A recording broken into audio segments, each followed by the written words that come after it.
गुजरात के वडोदरा में नाबालिग पर हुए गैंग रेप मामले डभोई के विधायक शैलेश मेहता ने बड़ी मांग की है। वडोदरा में नवरात्रि के माहौल के बीच दूसरे नवरात्र पर रात के 12 बजे बाद भायली में गोरवा की नाबालिग पर 3 लोगों ने दुष्कर्म किया था। इन सभी आरोपियों को पकड़ने में वडोदरा पुलिस को सफलता मिली है। इन आरोपियों को फांसी की सजा देने की मांग डभोई विधायक शैलेश मेहता ने की है। વડોદરા માટે ને સમગ્ર ગુજરાત માટે આ શરમજનક ઘટના છે।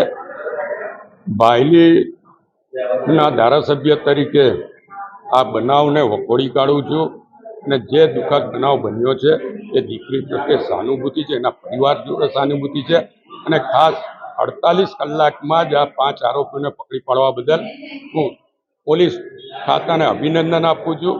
શહેર અને જિલ્લાની બંને પોલીસે મળીને 48 કલાક રાત દિવસ મહેનત કરીને આ નરાધમોને પકડી પાડ્યા છે, એટલે વિશેષ અભિનંદન આપવા પડે।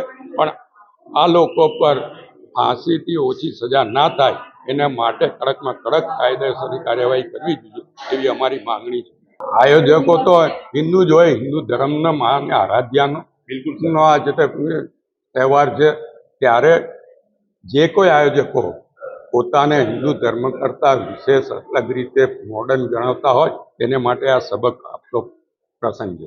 આવા બનાવો ના બનવા જોઈએ અને તમામ આયોજકોએ પણ કાળજી રાખવી જોઈએ કે પોતાના ગરબામાં કોઈ જેહાદી તત્વ ઘૂસી ના જાય। અમે તો વર્ષોથી કહેતા આવ્યા છે ને અમારી જાહેરાત પછી વડોદરા શહેર જિલ્લામાં અનેક ઠેકાણે તિલક વગર એન્ટ્રી આપવાની મનાઈ કરવામાં આવી છે, તે જગજાહેર છે અને ગુજરાતમાં પણ અનેક ઠેકાણે આ વસ્તુને આવકારીને અનેક આયોજકો આજે રીતે તિલક કરાવતા થઈ ગયા। અમારી માહિતી પ્રમાણે વિશેષ કોમના યુવાનો છે અને ગુજરાત બહારના યુવાનો હોય એવું લાગી રહ્યું છે।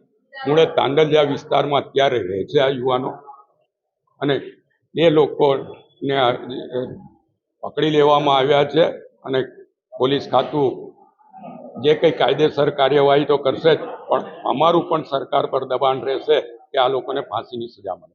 સ્વાભાવિક છે કે ગુજરાતમાં આવો બનાવ સાંખી ના લેવાય। ગુજરાતનું સ્વાભિમાન, ગુજરાતનું અભિમાન, ગુજરાતની ગરિમાની વાત કરતા હોય, સંસ્કારિતાની વાત કરતા હોય ત્યારે ગુજરાતને યુપી બિહાર બનાવવાની પ્રયત્ન ચાલતો હોય તો કેવી રીતે સાંખી લેવાય? અને ગુજરાતની કોઈ પણ દીકરી આવા બનાવ બને એ સાંખી ના લેવાય। ગુજરાતી તરીકે તમામ ગુજરાતીઓનું લોહી આજે ઉકળી રહ્યું છે ત્યારે આ 5-5ને ફાંસીના માછડે લટકતા જોવા ગુજરાતની તમામ 6.5 કરોડની જનતા આતુર છે।